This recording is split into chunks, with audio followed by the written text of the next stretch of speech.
As time passed, I learned their language was rudimentary existential environmental description. Later I was informed that I had crash-landed upon the oppressive ruling council of Soghlor, killing the leadership including the predatory Duncan Holes in the Slorpisvald.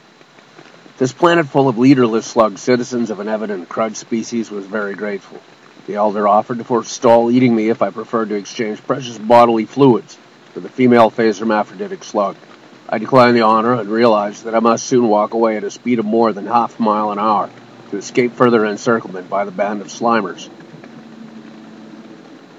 The question of how such a species could rise to have a mildly advanced leadership culture with structures that weren't half bad before they were wrecked set me to wonder. Precipitation and closing musty drizzle wrapped as dusk settled upon Soghlor, bringing numerous questions. It would require directed thought, time and effort to resolve. The answers could prove useful.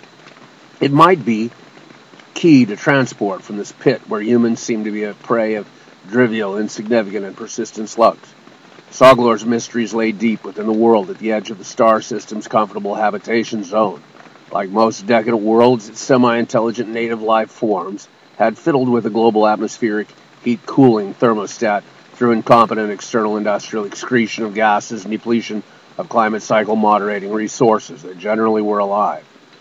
On the Earth, the carbon silicate cycle was discovered in time to conserve enough of the rainfall, ocean temperature, phytoplankton, carbonic acid system intact along with other living elements to allow a renormalization of 500,000-year time minimum natural feedback mechanisms to continue regulation. The orange marmalade skies of this world and the warm temperature favoring slime life were obvious signs that they had broken the cooling phase of the cycle in order to wallow in the muck of the natural order of slime. Inside the office of the Liege Kahuna might lay answers to the technological paradoxes of the planet.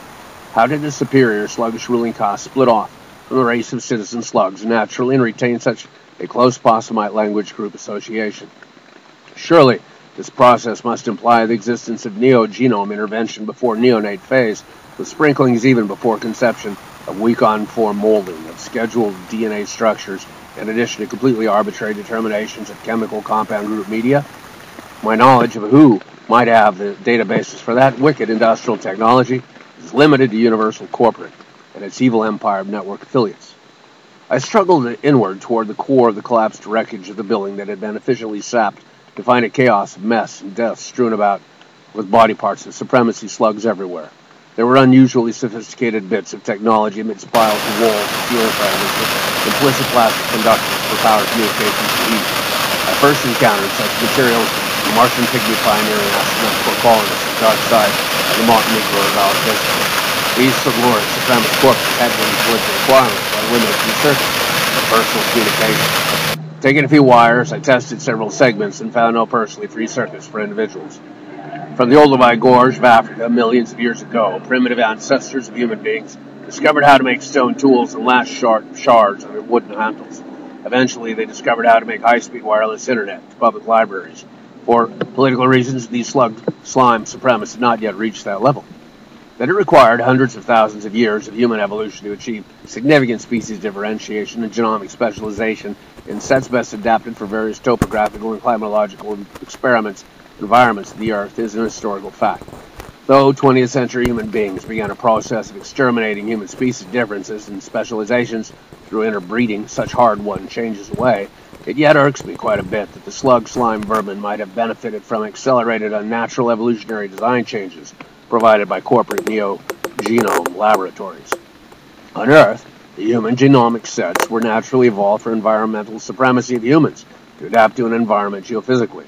It was the extermination of racial differences through compulsory interbreeding concurrent with the destruction of environmental health and local specialization of biota that synergized global climate radicalization and artificial redesign of the human genome for purposes of comfort and social supremacy at a microsocial level.